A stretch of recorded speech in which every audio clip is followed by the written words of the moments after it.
Boa tarde, que a graça e a paz do nosso Senhor, que é Jesus Cristo vivo, venha guardar a nossa mente e o nosso coração nesse tempo que se chama hoje. Mais um dia que o sol nasceu e hoje nós temos mais uma oportunidade. A misericórdia de Deus se renovou para que nós venhamos conhecer a Deus, prosseguir em conhecê-lo, aprender das Escrituras, descobrir sobre o seu caráter, sobre o seu amor, né? Então hoje nós temos mais um dia para aprendermos da palavra de Deus. Seja bem-vinda, minha amiga do céu. Ô, mulher de Deus, olha meu brinco novo que eu ganhei da minha amiga. Bem-vinda, Mark. Bem-vinda, irmã Rose. Bem-vinda, Cíntia. Que bênção é ter vocês, gente. Hoje nós vamos meditar em 5 capítulos do livro de Isaías. É um livro assim bem denso, né, pra gente poder falar, bem profético. Tem muitas profecias de dupla referência, ou seja, uma profecia que se aplica para o tempo dele, mas que também se aplica para o Messias ou para o reino vindouro, ou seja, é escatológico ou messiânico. Isaías era um homem cheio do Espírito Santo, que tudo que ele escreveu tem uma aplicação profética e espiritual extremamente relevante para os nossos dias. Assim como foi, né? Desde que ele escreveu até os dias de hoje. Amém? Vamos começar com uma oração? Senhor Jesus. Senhor, Tu és a videira verdadeira e nós somos o ramo. Se não estivermos em Ti, Senhor, nada podemos fazer. Nada. Senhor, nós queremos produzir frutos de arrependimento, frutos eternos. Nós queremos, Senhor, a Tua presença. Nós queremos, ó Deus, o manifestar da Tua glória no meio da igreja. Novamente eu te peço por essa live que não seja só, Deus, uma explicação rasa e carnal e de conhecimento humano, Senhor, da lei escrita, mas nós queremos a revelação do Teu Espírito para aquilo que é profético, espiritual e eterno. Nós queremos aprofundar, Jesus. Permita-nos, Senhor, aprofundar naquilo que é parte daquilo que é santo, parte daquilo que vem do céu. Deus, eu te agradeço por cada uma que já está aqui, Senhor. Obrigada, Senhor, pela Chiquinha que já entrou, pelo Léo, pela Cíntia, pela Rose, pela Marca, por aqueles que ainda vão entrar e aqueles que vão assistir depois, Senhor. Que todos nós sejamos alcançados pela Tua palavra e que ela venha transformar a nossa mente, no nome de Jesus. Amém? Sejam bem-vindos. Vamos começar então, gente, com o capítulo 4 do livro de Isaías. Como eu falei, hoje nós vamos meditar em 5 capítulos, amanhã em 5 e assim respectivamente. E aí na sexta-feira a gente vai estar um dia à frente da leitura bíblica diária pra gente voltar na segunda falando de outros capítulos, tá bom? Hoje nós começamos então o capítulo 4, que vai começar com uma frase assim até interessante de se refletir, porque nós estamos falando aqui de um tempo de escassez e de dificuldade. Israel passaria por uma tamanha luta e por causa de guerras, ia faltar homem a ponto de que 7 mulheres, olha só, brigariam por um só homem. Todas elas iriam dizer, por favor, case conosco, porque nós mesmos vamos providenciar nossa comida, nossas roupas, nós só queremos o teu sobrenome, tira o nosso opróbrio. O que isso quer dizer, gente? Vamos falar primeiro para o físico. Levando para o tempo que seria um tempo de muita guerra e destruição, que os homens seriam levados para a batalha e, portanto, iriam sobrar pouquíssimos homens em Jerusalém. Então, aquelas mulheres lá de Judá e de Jerusalém, elas iriam procurar um homem que pudesse o quê? Permanecer, né? Fazer com que elas tivessem filhos, que a linhagem da família delas continuasse. Naquela época, gente, uma mulher era totalmente dependente do homem. Totalmente dependente. Não apenas a questão da dependência, porque aqui ela tá falando assim, ó, a gente até resolve a questão assim das nossas necessidades, comida, roupa, nós resolvemos, mas você pode nos dar, por favor, um nome? Nós queremos um nome. Nós queremos carregar o teu nome, né? E aí a gente sabe que a esterilidade naquela época era um fator assim crucial para as mulheres. Aquelas que não podiam ter filhos, elas eram muito envergonhadas, elas passavam por opróbrio, né? Ou seja, uma mulher que não era mãe, ela não tinha ali um propósito, ela não tinha uma alegria, ela era uma mulher envergonhada no meio da sociedade. Então naquele dia, vamos falar primeiro do físico, tá? Naquele dia de guerras e de assolação em Judá e em Jerusalém, ia faltar homens, os homens seriam terrivelmente destruídos e 7 mulheres iriam se apegar a um homem para falar, Por favor, deixa a gente carregar o seu sobrenome. Agora vamos levar para o lado espiritual, a gente vê Cristo e a igreja. Uma igreja que diz, por favor, nós queremos carregar o teu nome. Uma igreja que diz, olha, sozinhos nós não conseguimos, nós não queremos, nós podemos até providenciar aquilo que é material, mas nós queremos estar nessa linhagem eterna. Nós queremos carregar o nome do Santo. Nós queremos o Messias para chamar de nosso amado, de nosso marido. Amém? Isso é bem profético, né? Continua. Quando o começo do capítulo 4, ele tem esse tom de desolação, destruição. Vai faltar homem, que 7 mulheres vão correr atrás de um homem só. Mas aí entra um porém, o tom muda. Então, começa com uma desolação, com destruição, mas o versículo 2 já fala, naquele dia, porém, o renovo do Senhor será belo e glorioso. Aí já entra uma profecia de esperança para o povo e de restauração. Esse versículo 2 é um apontamento para o Messias, que é chamado no livro de Isaías de o renovo, o rebento de Jessé. O livro de Isaías fala muito sobre uma árvore que foi cortada. Depois ela foi queimada, o resto que sobrou foi destruído, só que desse resto, desse toco, vai surgir um renovo. E esse renovo aponta para o Messias, o renovo, o rebento de Jessé que brotaria desse lugar de destruição é o nosso Senhor Jesus. Então essa aqui é uma profecia messiânica, amém? Boa tarde, Soraya, seja bem-vinda, Léo, amém. Deus te abençoe também. Voltando a ter mais uma oportunidade para aprender sobre a Bíblia. Que bela oportunidade que Deus nos deu, né, Soraya? Que bela oportunidade, gente. Esse livro de Isaías, meu Deus, eu nunca tinha estudado. E eu sei que eu tô estudando assim, não me aprofundando, né? Como a gente sempre pode ir além. Mas um pouquinho que eu tenho parado para estudar um pouquinho mais, meu Deus, tem sido maravilhoso. A palavra de Deus é assim, quanto mais você busca, mais Deus abre, sabe, os nossos olhos e mais Deus nos ensina. Então nunca deixem de ler a Bíblia todo dia, de estudar e de meditar na palavra de Deus, amém? Então, gente, começa essa profecia messiânica, o tom muda, né? Vai ser muita destruição, mas um renovo do Senhor vai ser belo e glorioso. E começa a falar que Deus vai limpar Sião, que vai remover de Jerusalém as manchas de sangue, ou seja, o pecado, vai purificar Jerusalém. E aí começa a falar de uma coisa que simboliza a presença de Deus, que no versículo 5 fala assim, olha, durante o dia o Senhor proverá uma camada de nuvem e à noite uma fumaça de fogo ardente que cobrirá a terra gloriosa. Será abrigo contra o calor de dia e esconderijo contra tempestades e chuva. O que vocês lembram, gente? Nuvem de dia e coluna de fogo à noite. Nós lembramos da presença de Deus que guiava o povo no deserto. Deus está dizendo, olha, vai ter um renovo, Jerusalém vai passar por dias terríveis, mas eu vou restaurar Jerusalém, a ponto de que estarei no meio de vocês. E a minha presença representada por essa nuvem, a minha presença vai guardar vocês durante o dia e de tudo, né, que o dia pode trazer e também durante a noite. Não se preocupem, é isso que Deus está falando, Jerusalém. Eu irei restaurá-los e eu estarei no meio de vocês. Uma das mensagens mais proféticas do livro de Isaías, que nós vamos falar hoje, é sobre o Emanuel, que nasceria da Virgem. E Emanuel significa o quê? Deus conosco. É isso que Deus enfatiza no livro de Isaías. Deus quer estar e habitar no meio do seu povo. Deus conosco. Deus não quer que nós tenhamos medo. Deus não quer que nós pequemos. Deus não quer que nos esqueçamos dele, porque ele quer estar conosco. Ele está falando, vai ter um renovo e a fumaça da minha glória, da minha presença, do meu cuidado estará no meio de Sião, no meio de Jerusalém. Deus conosco. Nós entramos então no capítulo 5, que já entra um lamento que fala sobre uma vinha. Isso é tão lindo e tão profético, gente. Nós vemos aqui Isaías, né, cheio de Deus, falando assim, olha, vou fazer um cântico para vocês.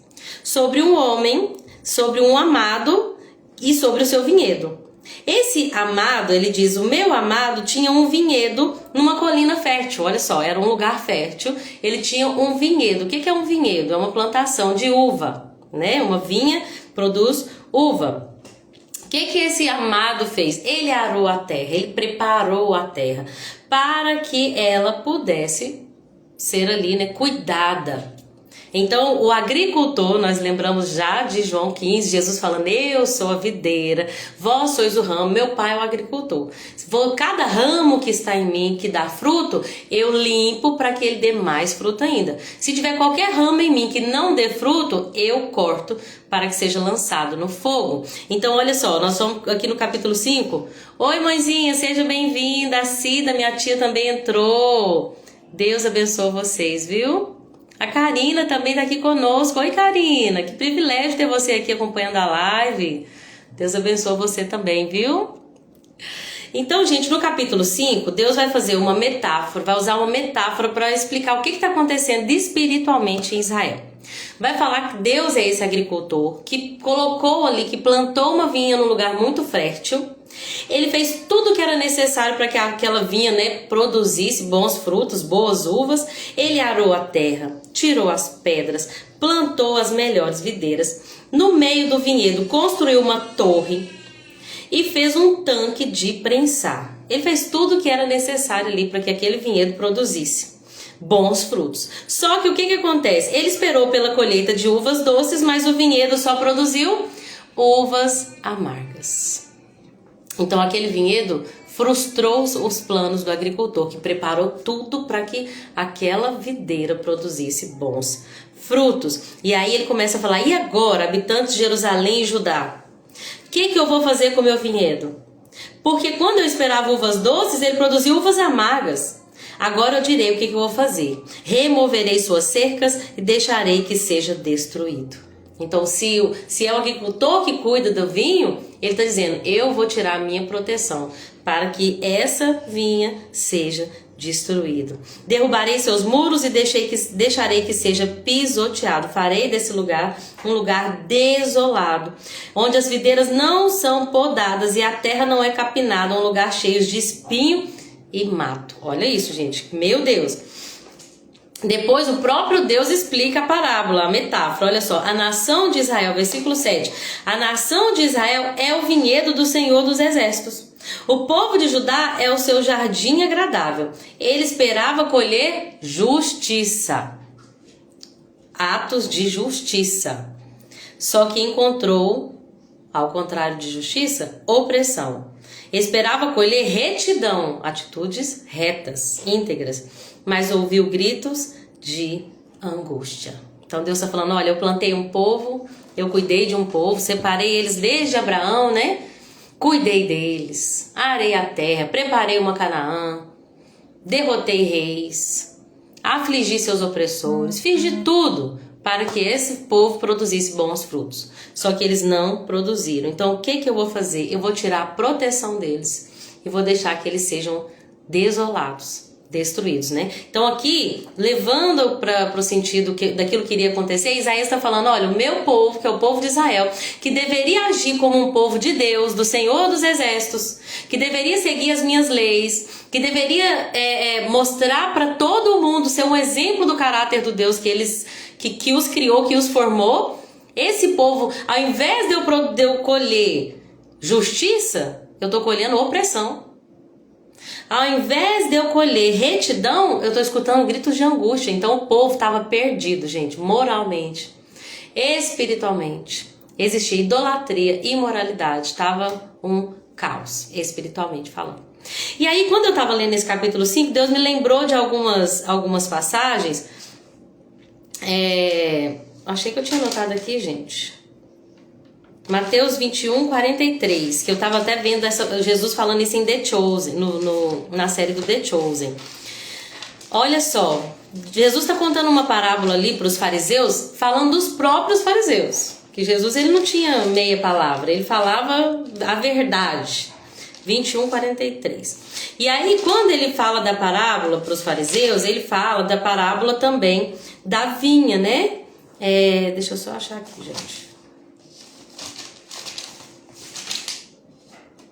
E aí ele fala da parábola, só que nesse caso aqui, ele vai falar que os fariseus eram os lavradores maus, que tinham que cuidar da vinha, mas que não cuidaram daquela vinha. E aí ele mandou, o dono da vinha mandou um servo, que ele tinha arrendado a vinha para aqueles lavradores. O dono da vinha mandou um servo, eles mataram o servo. Mandou outro servo, mataram o servo. Aí Jesus fala assim, aí o dono da vinha falou, vou mandar o meu filho.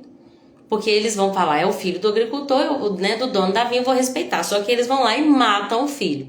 E aí até os próprios fariseus vão dizer, olha, eles entenderam que Jesus estava falando para eles. Aí Jesus fala no versículo 43, que fala assim, ó, eu lhes digo que o reino de Deus lhe será tirado e entregue a um povo que produzirá os devidos frutos. Então Jesus estava falando para quê? O que ele está dizendo? Olha, Deus entregou para Israel a capacidade de serem povo de Deus. E seria ali de Israel que viria a glória de Deus para todas as nações. Mas Jesus está falando agora, eu vou tirar o reino de Israel e eu vou entregar um povo que vai produzir os verdadeiros frutos que são esperados. E quem que é esse povo, gente? É a igreja. Jesus está falando, eu vou entregar o reino de Deus para um povo que vai produzir fruto. Então nós vamos levar para a prática, né, que é o que a gente faz aqui na live, que tipo de fruto que nós temos produzido. Lembrando que fruto não é performance, não é o que os outros veem, é daquilo que os outros alimentam. O fruto do Espírito, que é falado em Gálatas, é aquilo que nós fazemos para servir ao povo, às pessoas ao nosso redor. Se nós produzimos amor, alegria, paz, paciência, domínio próprio, mansidão, todas essas características é o fruto que Deus espera de nós. Deus não espera de nós que sejamos pregadores, cantores, artistas, ricos. Isso não é fruto, tá? Aquela videira, por exemplo, aquela figueira que Jesus amaldiçoou, ela estava cheia de folhas, ela estava linda. Quem olhava de longe falava, uau! Só que quando Jesus chegou perto dela, ela não tinha fruto para oferecer, porque é o fruto que verdadeiramente alimenta. Não é o que a gente vê e contempla, não é a beleza daquilo que é visto, é aquilo que alimenta. Então o fruto que Deus espera que nós venhamos produzir são atos de retidão e de justiça. É quando nós expressamos amor uns para com os outros. Será que nós temos amado e perdoado? Será que nós somos um povo alegre ou que murmura, insatisfeitos com a vida? Será que nós temos expressado domínio próprio ou somos aquelas pessoas incontroláveis, que nunca estão satisfeitas, que nunca conseguem se controlar? Será que nós somos pessoas que somos mansas e humildes como Jesus? E na prática, tá? Na prática. Quando somos afrontados, será que nós respondemos ou será que nós nos calamos? Será que quando alguém fala mal de nós, a gente bendiz essa pessoa? Essa dói, gente. Porque falar bem de quem fala mal da gente é só Jesus mesmo para mandar e só quem tem o Espírito mesmo para obedecer. Ô Luiz, seja bem-vindo, meu irmão querido. Quanto tempo? Quando você chegar na igreja, você sabe o que eu vou fazer, né? Você já sabe, coloca aí nos comentários. O que eu vou fazer quando você chegar na igreja, Luiz? Você e a Jéssica. Vou cantar uma musiquinha pra vocês. Saudade, viu? A Marília também entrou. Paz do Senhor Jesus, irmã Marília. A Nilde, paz do Senhor. Vivi, querida, seja bem-vinda, amada. E também a Miriam, que tá aqui conosco. Gente, que prazer estar aqui com vocês, viu? Estamos meditando em Isaías capítulo 5. Meu Deus. Deus, gente, espera que nós venhamos produzir fruto.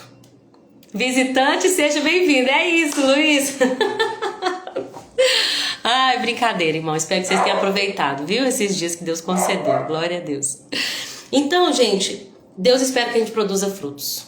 E para produzir fruto, tem que estar enxertado na videira, que é Cristo. E para receber de Cristo, nós temos que estar numa vida de busca. De busca, em oração. A Nilde já sabe, ó. Visitante, seja bem-vindo. Sua presença é um prazer. Nós vamos cantar, né, Nilde? A gente tem que ter, gente, para produzir frutos verdadeiros, a gente tem que ter uma vida de busca pelas coisas espirituais. Tem muita coisa para falar que meio que encaixa nesse assunto também, então vamos continuar? Depois no capítulo 5, a partir do versículo 8, começa uma série de ais. Ai daquele que faz isso. Ai daquele que fizer isso. Nessa minha versão fala que aflição espera. É uma versão mais atualizada, né? De um português mais atual. Mas nas versões antigas vocês vão ver muitos ais. E esses ais são muito importantes que a gente analise para trazer para a prática. O primeiro que eu marquei aqui é o versículo 8, que fala assim, ó: que aflição espera vocês que compram casas e mais casas, campos e mais campos, até não haver lugar para outros, e vocês se tornarem os únicos donos da terra. Eu achei isso muito atual, porque existe um monopólio que acontece, né, muitas das vezes, hoje em dia, de homens que vão enriquecendo e cada vez enriquecem mais e querem enriquecer mais e querem ser donos de tudo, quando Deus nos chama, gente, pra gente compartilhar. Hoje em dia é muito comum ter essa ideia, né? A gente não, vou falar o povo do mundo, que quer acumular e quer ter muito e quer ter mais, e quanto mais melhor, para encontrar segurança, enfim, sempre movido por orgulho, né, gente? Todos os pecados são movidos pelo orgulho. Nós queremos muitas das vezes nos apegar a coisas.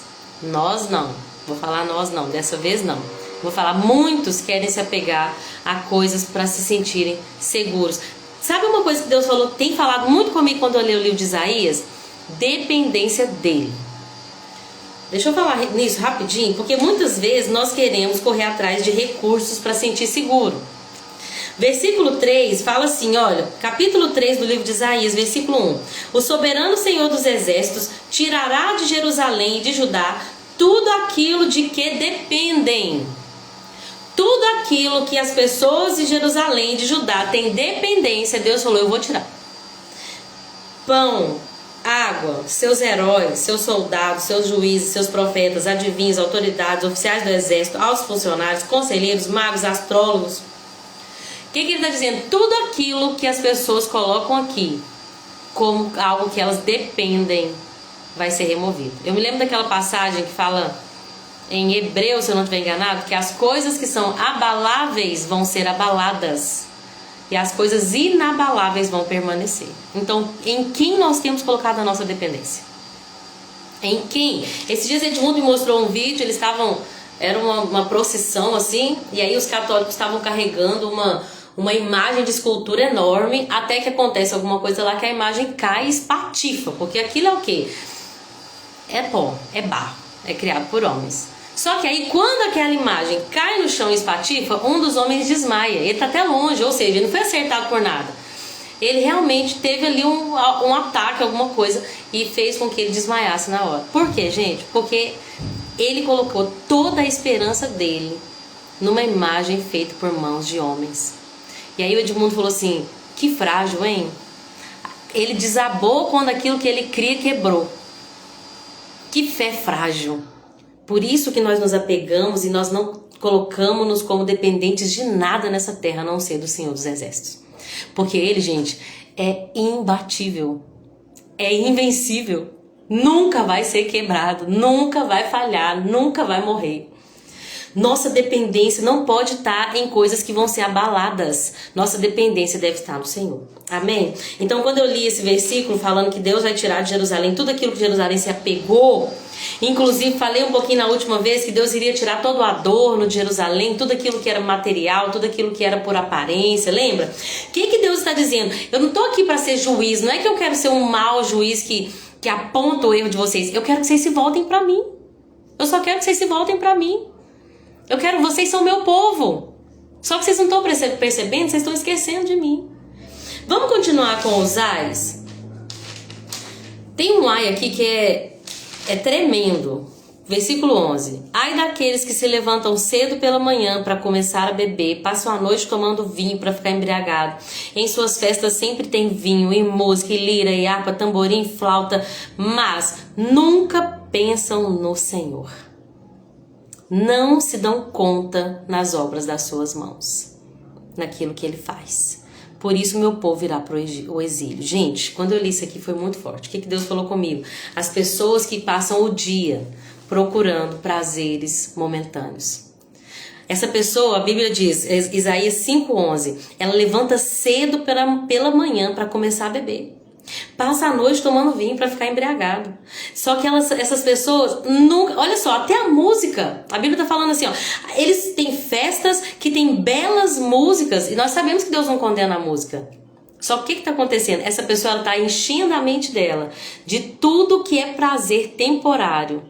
De tudo que é alegria superficial. E ela não para pensar no Senhor, nunca pensam no Senhor, não para meditar nas obras das suas mãos. Meu Deus! Se tem uma coisa que nós temos tendência, por causa da nossa natureza caída, é de buscar satisfação nas coisas momentâneas. Então eu tô aqui agora e logo eu penso assim que acabar a live, vou assar aquele pão de queijo, fazer aquele cafezinho. Não tá errado, só que eu não posso viver por isso. Aí quando eu acabo de tomar café, eu penso, o que a gente pode fazer de jantar hoje? Como se a próxima satisfação fosse aquilo, a única coisa que a minha mente procurasse. Minha alma procurando satisfação e alegria, né? Aqui tá falando que essa pessoa começa cedo pela manhã a beber vinho. Vinho simboliza o quê? Alegria. Ela começa cedo pensando, como que eu vou me alegrar hoje? Aí eu vou ficar feliz só se eu conseguir comprar aquilo. Eu vou ficar feliz quando eu ver aquilo. Eu vou ficar feliz quando me disserem aquilo. E procurando satisfação nas coisas terrenas e carnais. Nunca param para pensar no Senhor, naquilo que é eterno. Essas pessoas não se dão conta do que ele faz. O que significa? Elas não param para pensar. O que Deus tem feito na terra? Qual é a vontade de Deus para Pará de Minas? E como que eu posso fazer parte daquilo que Deus tem para fazer nesse tempo? Não dá tempo de pensar no que Deus tem para fazer. Porque eu tenho meus planos, meus projetos, eu preciso enriquecer, eu preciso minha vida financeira, minha vida profissional, minha vida ministerial, até a vida ministerial muitas vezes. Não, eu tenho minhas coisas. Aquilo que me produz uma alegria momentânea. E muitas vezes nós esquecemos de meditar nas verdades espirituais. Contei para minha mãe e para minha irmã ontem, né? Tô lendo um livro do C.S. Lewis que chama Cartas de um Diabo ao Seu Aprendiz. Gente, que livro sensacional. O C.S. Lewis, ele faz uma construção de um diálogo entre o diabo e o seu aprendiz, que é um demônio que tem lá seus pacientes, que seriam as pessoas que ele tá ali oprimindo e tentando tirar, né, de Deus, que eles vão chamar na carta, o diabo vai chamar na carta de inimigo. É muito interessante a construção dele. Mas, gente, esse livro do C.S. Lewis foi escrito em 1948. E nele, C.S. Lewis ele vai mostrar que uma das estratégias do diabo, o diabo falando com seu aprendiz lá, demônio, assim, não deixa essa pessoa parar para pensar. Ela não pode pensar nas coisas reais e verdadeiras. Não! Você tem que encher a mente dela de banalidade. Gente, nessa época não tinha internet, não tinha redes sociais. E olha o tanto que é atual. A estratégia do diabo é encha a mente deles, para que eles não tenham tempo, como diz aqui, versículo capítulo 5:12, para que nunca pensem no Senhor e nem se deem conta das obras das suas mãos. Não, ninguém tem tempo para pensar em Deus e naquilo que Deus está fazendo, não. A gente tem, Reels, é infinito. A gente tem o TikTok, que eu me recuso a ter e a ver. Não critico quem tem, principalmente para trabalho, para ministério. Não critico, mas eu me recuso a fazer qualquer rolagem naquilo. Eu acho que a gente já tem fontes demais de entretenimento. É só uma opinião, não critique quem faz, tá bom? Só vigia aí no tempo que você gasta. Mas olha aqui, é infinito. Eu não tenho tempo para meditar naquilo que é eterno, quando existem setas diárias de coisas banais enchendo a minha mente. Escrevo sim. Cíntia, o nome do livro é Cartas de um Diabo ao Seu Aprendiz. É do C.S. Lewis. Ele escreveu... C.S. Lewis, lembrando que ele é assim um grande escritor que escreveu Crônicas de Nárnia. Deixa eu só deixar escrito aqui, tá? Cartas de um Diabo ao Seu Aprendiz. Ele vai falar das estratégias que o diabo, que ele se chama de mal danado, e ele manda pro diabo ali aprendiz, que é sobrinho dele, se eu não estiver enganado, como que ele deve tratar, quais são as estratégias dele, né? Gente, é sensacional, porque ele mostra quais são as armas e estratégias do inimigo pra gente contra-atacar, não deixando, né, nos sermos vencidos, porque o nosso maior problema é nos esquecer que existe um mundo espiritual, gente.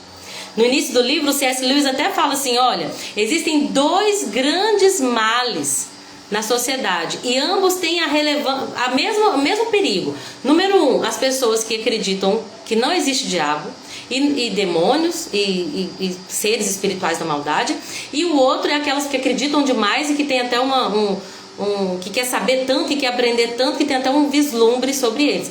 Ambos são tão perigosos que o diabo ele se alegra tanto com um bruxo quanto um materialista.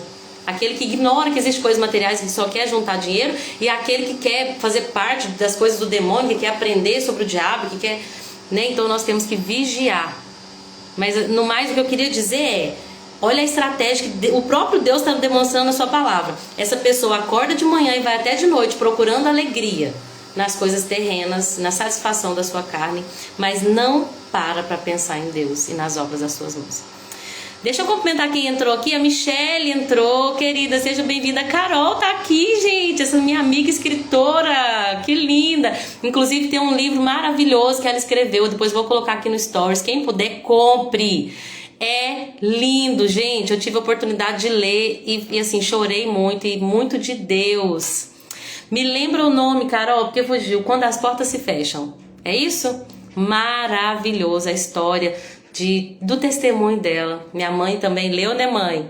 Gente, maravilhoso. As distrações vão nos afastando, né? Às vezes não tropeçamos nas grandes montanhas, mas nas pequenas pedrinhas. É isso, gente.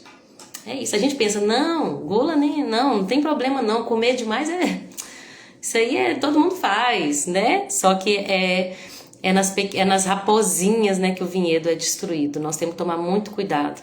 Às vezes a gente se gaba por não ter problema com bebida alcoólica. Eu não tenho nenhum santo na minha casa, mas às vezes o coração tá cheio de ídolos e isso é um perigo, né? Deixa eu só ver se eu cumprimentei todo mundo que entrou aqui, gente. É isso mesmo, pastor Moisés na live, pastor presidente do Ministério Fogo e Luz. Pastor, Deus abençoe, privilégio para nós ter o Senhor aqui conosco, viu? Pelo amor de Deus, se sentir no coração, compartilha algo aí pro nosso crescimento. Também amo você, Carol.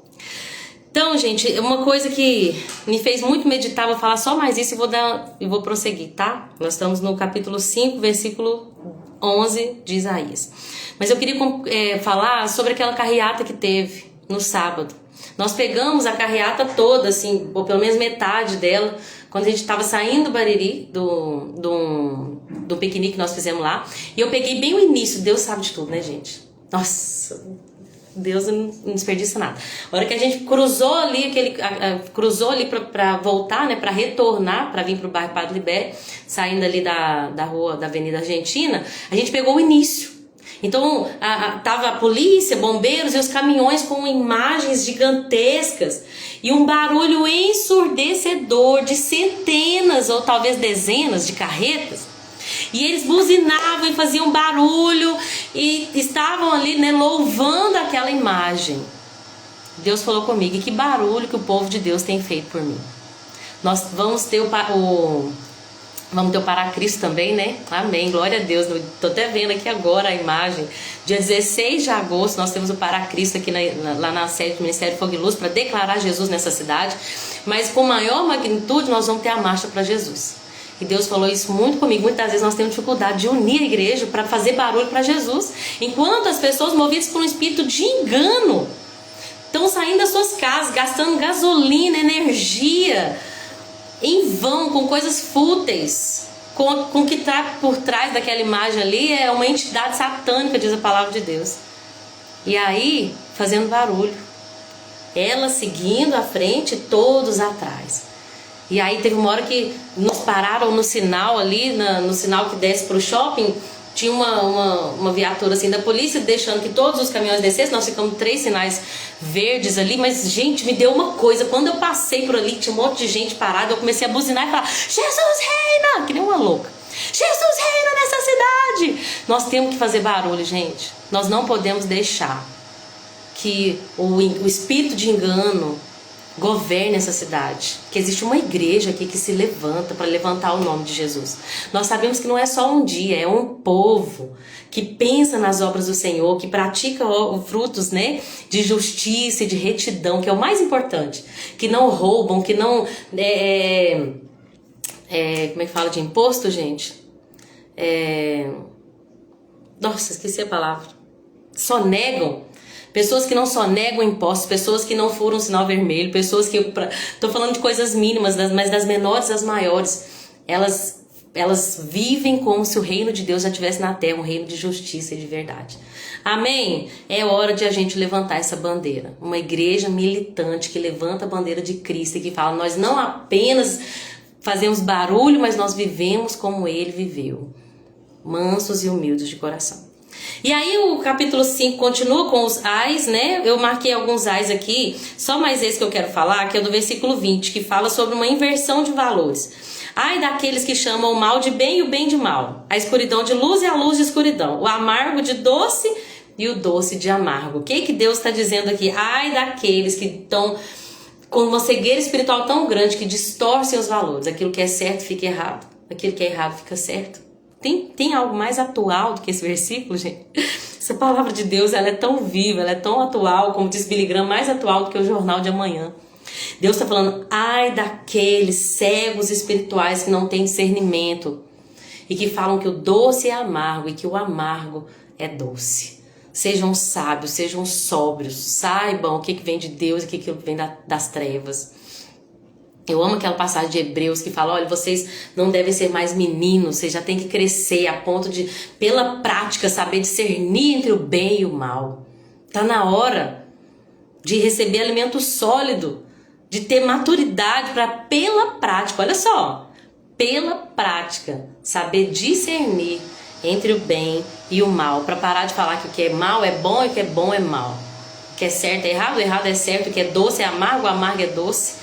Nós precisamos de discernimento. Amém? E aí, vou passar então para o capítulo 6. O capítulo 6 é um grande chamado de Isaías, né? Que é a coisa mais linda. Uma coisa que eu queria comentar, eu não achei fonte segura sobre isso, mas eu ouvi sobre e eu achei tão interessante, e eu vou compartilhar, mas eu não achei fonte segura sobre isso, tá bom? Nós vimos que o chamado de Isaías se deu na época que o rei Uzias morreu.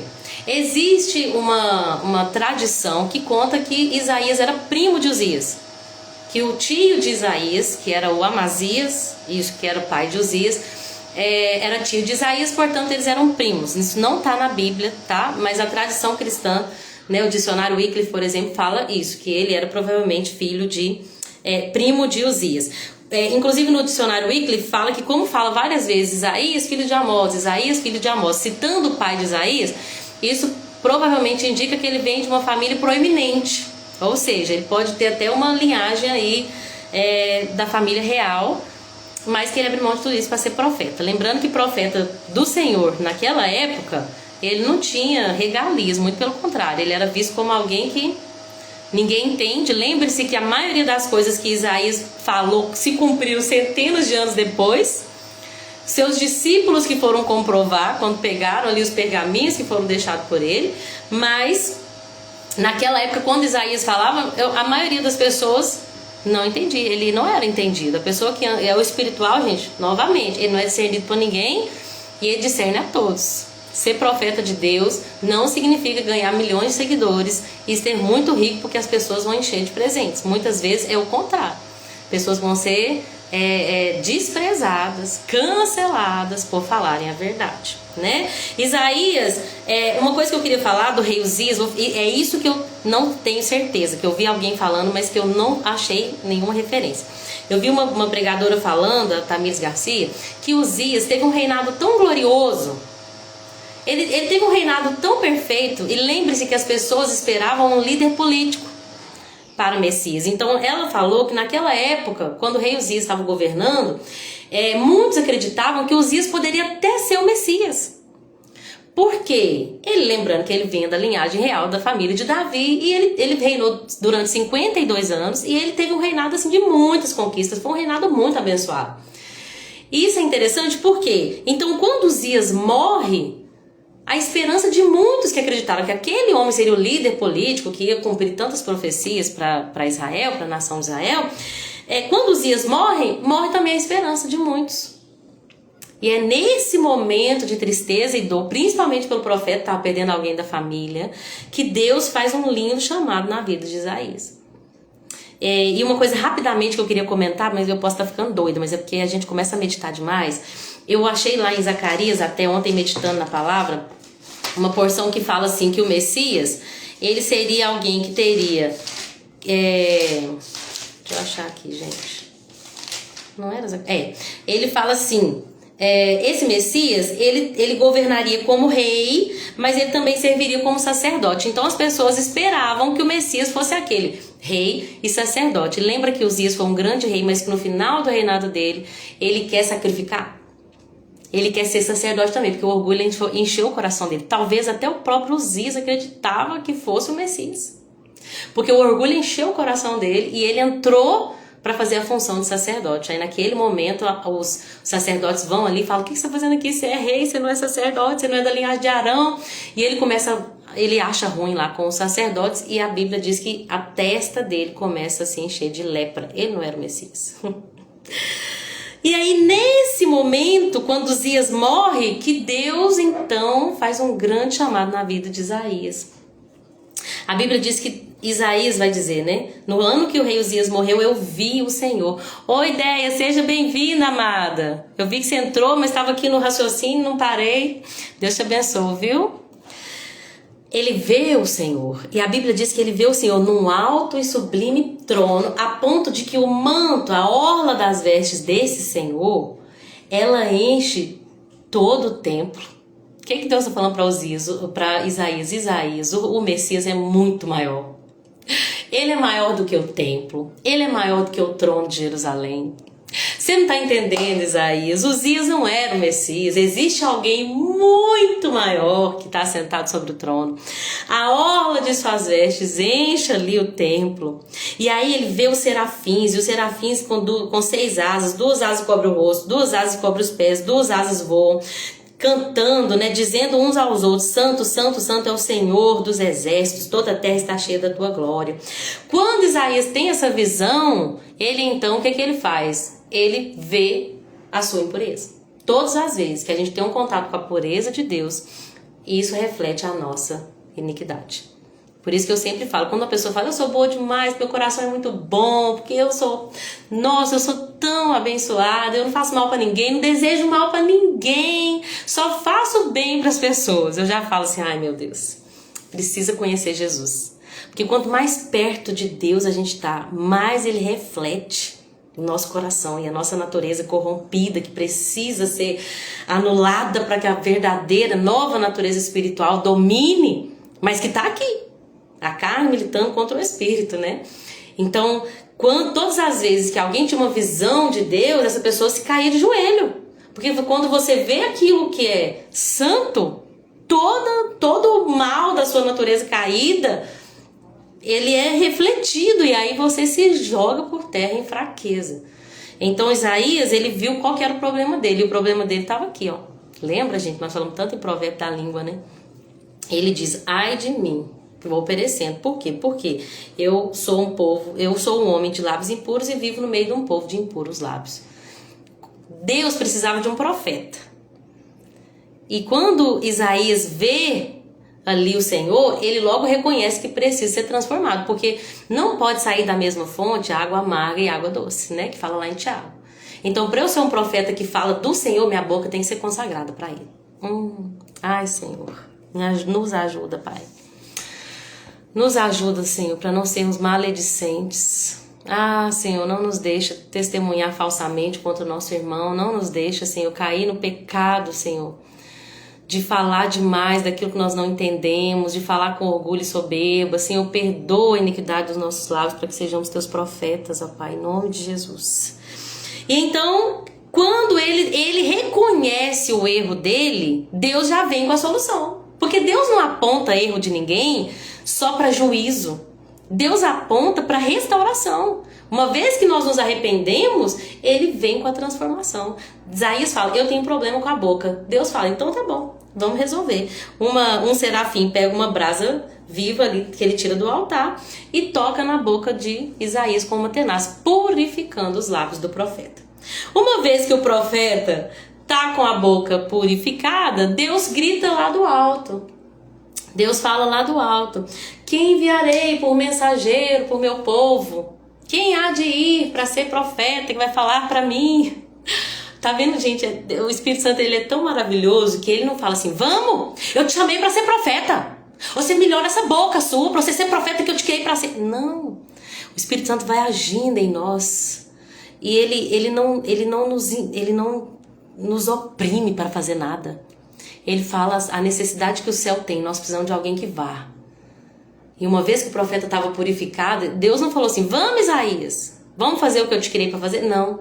Ele fala, eu preciso de alguém que vá. E Isaías entende o chamado de Deus. E aí ele fala, eis-me aqui. Deus não oprime ninguém para fazer nada para ele. Deus mostra a necessidade. E o ministério ele tem muito a ver com essa indignação que nós temos, né? Quando a gente está indignado da maneira como as crianças são tratadas, provavelmente seu ministério tem a ver com o ministério infantil. Eu fico indignado com o engano, tem ministério com a verdade, com a palavra.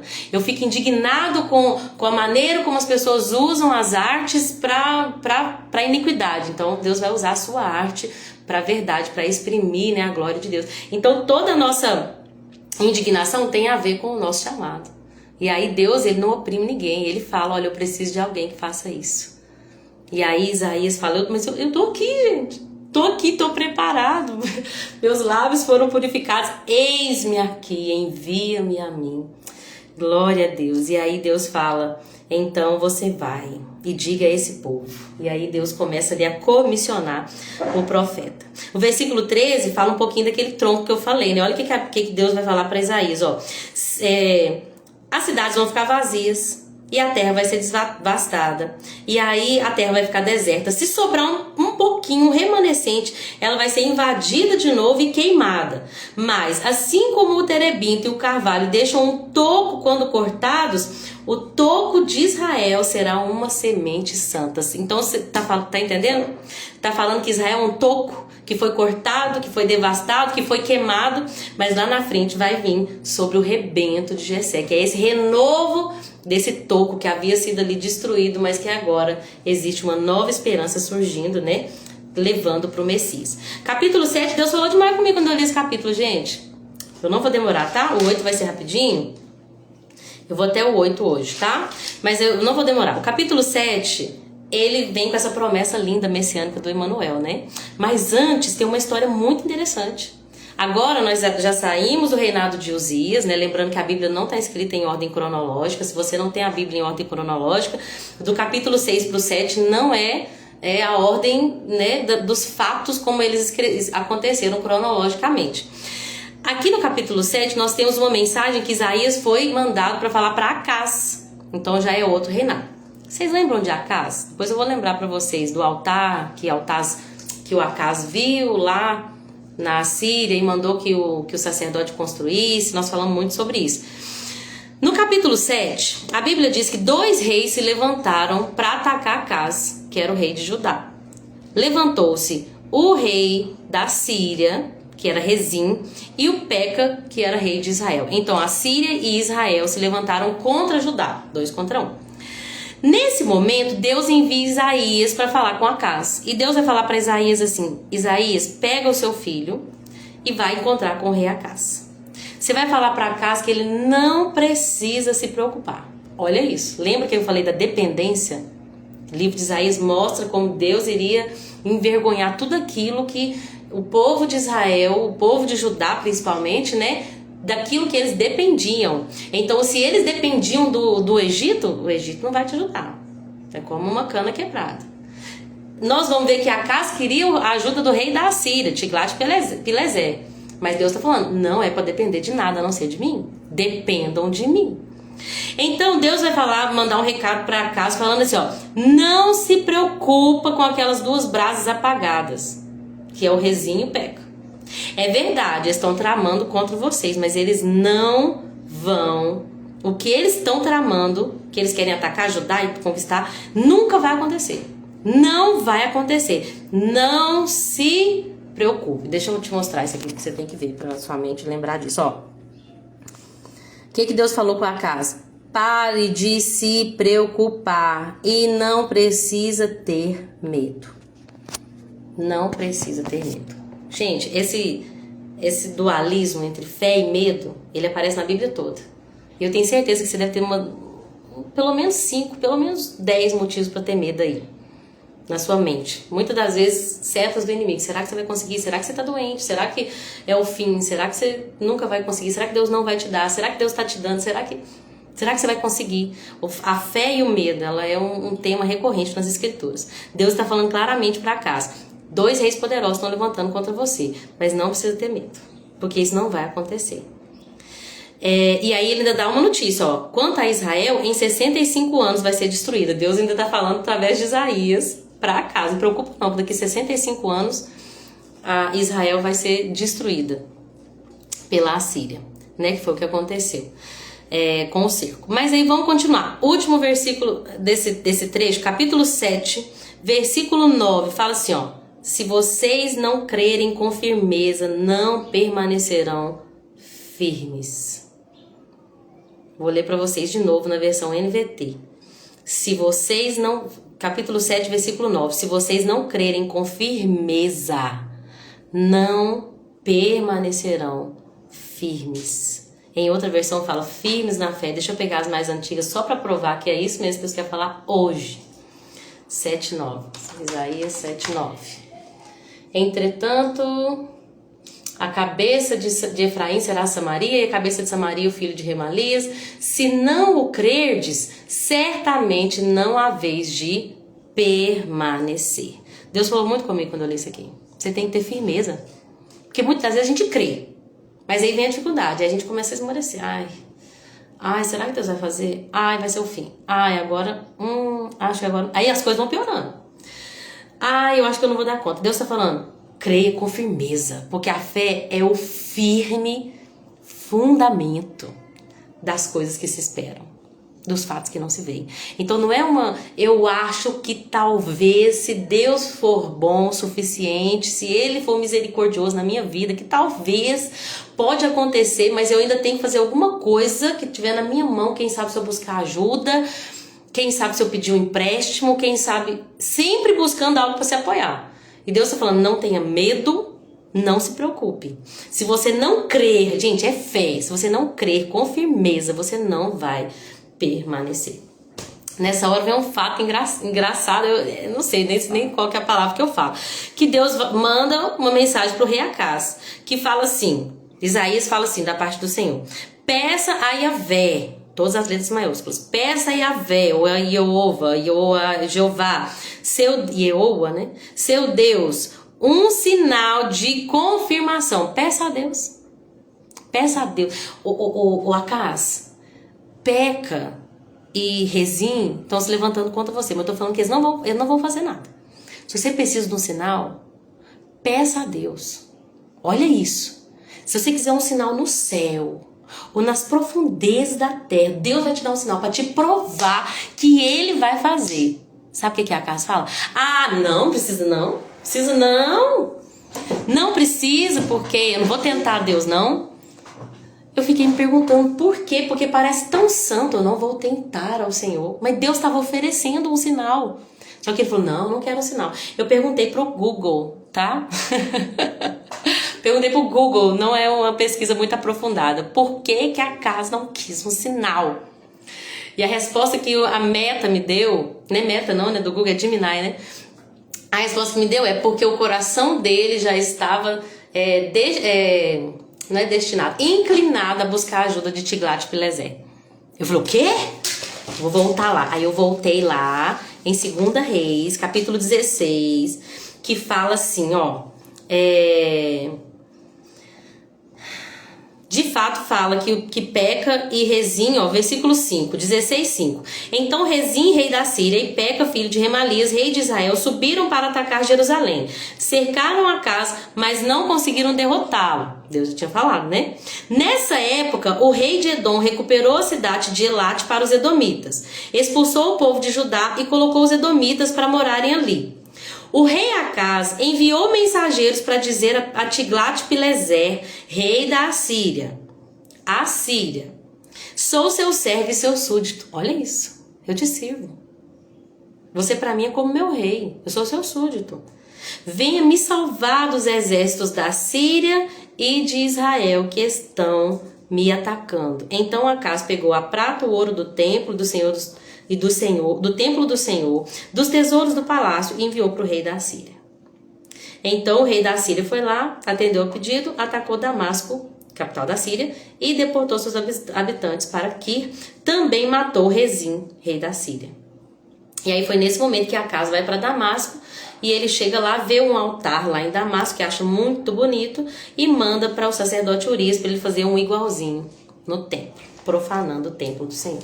Vocês estão entendendo por que o abençoado do Acas não queria um sinal?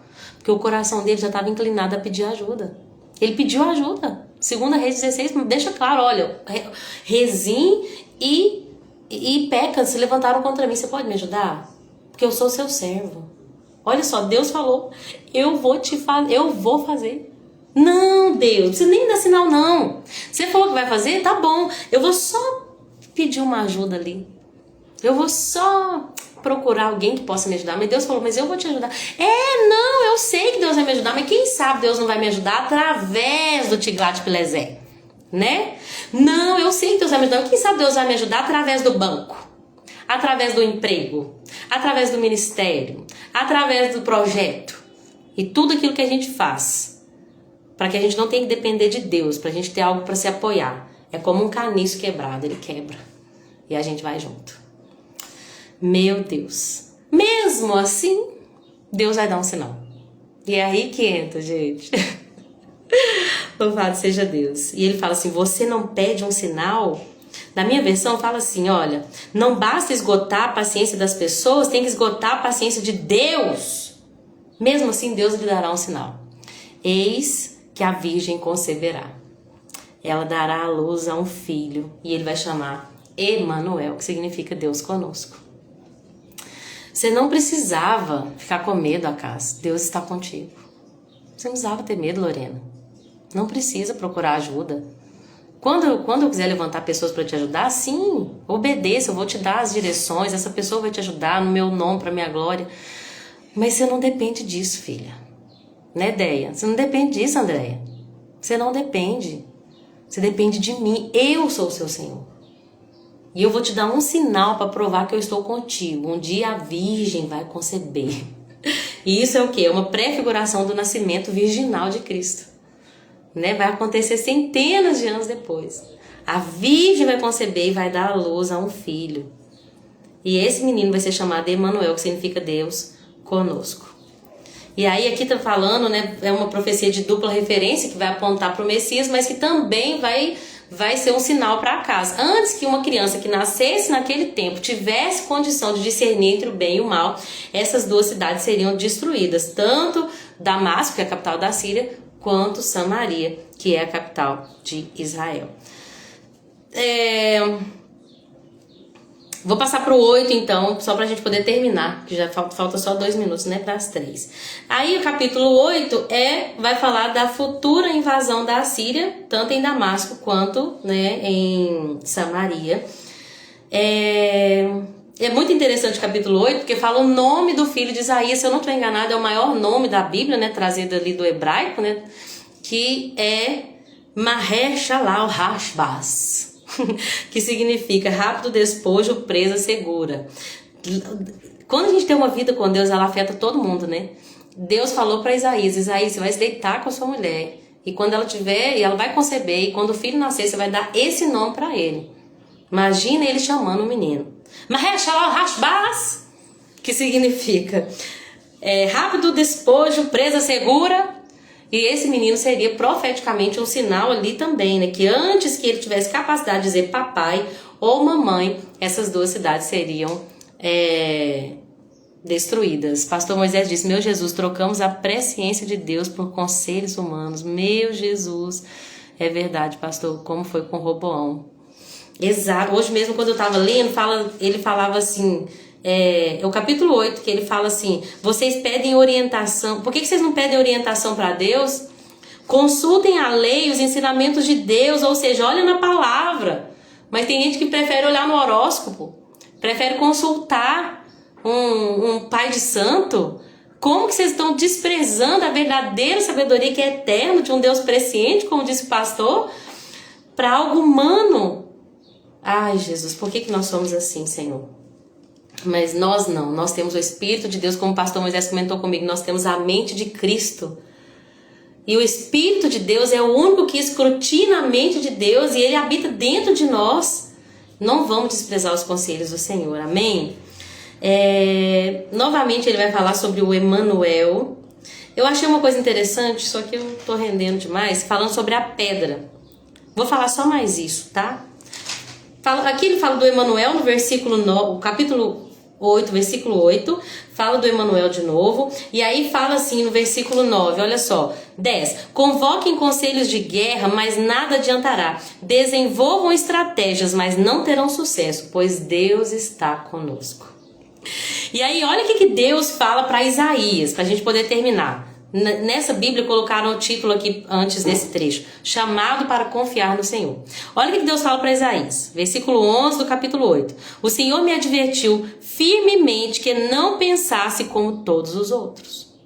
Olha o que Deus está falando para mim e para você. Não pense como as outras pessoas pensem, disse ele. Não chame tudo de conspiração. Ah, isso é conspiração, gente. A vida é assim, um dia de cada vez, as coisas acontecem. É assim mesmo.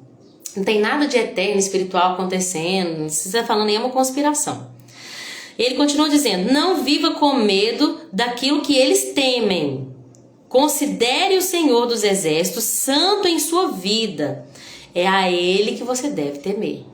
Jesus falando, não tema o homem, que pode matar o corpo, não pode fazer nada com a alma. Tema a Deus, que além de matar o corpo, pode lançar a alma no inferno. Ele é quem deve fazê-lo estremecer. E é ele quem vai manter você seguro. Mas para Israel e Judá será pedra de tropeço, rocha que os faz cair. Meu Deus. Quando eu estava lendo isso, eu me lembrei de um versículo. Está lá em Mateus. Nós lemos Mateus 20, 43, né? Jesus falando para os fariseus. Mas eu vou ler agora o Mateus 20, 40. Olha o que fala. Não, parece que eu escrevi errado. 21, 40. Deixa eu colocar aqui só para vocês verem. Porque vocês viram Deus falando assim, olha, eu vou ser uma rocha, uma fortaleza para você. Mas para aqueles que não querem o meu conselho e seguir de acordo com a minha vontade, eu vou ser uma pedra de tropeço. Eu me lembrei desse versículo, Mateus 21, 40. Olha o que Jesus falou. Jesus falou assim, olha. Não, é o 43, perdão. Jesus falou assim, ó, portanto eu vos digo que o reino de Deus... Gente, é o próximo, 44. Vou ler o 43. O reino de Deus vos será tirado e vai ser dado a uma nação que dê os seus frutos. Versículo 44. Quem cair sobre essa pedra, despedace-á. Mas aquele sobre quem ela cair, ficará reduzido ao pó. Eu nunca entendi muito bem esse versículo.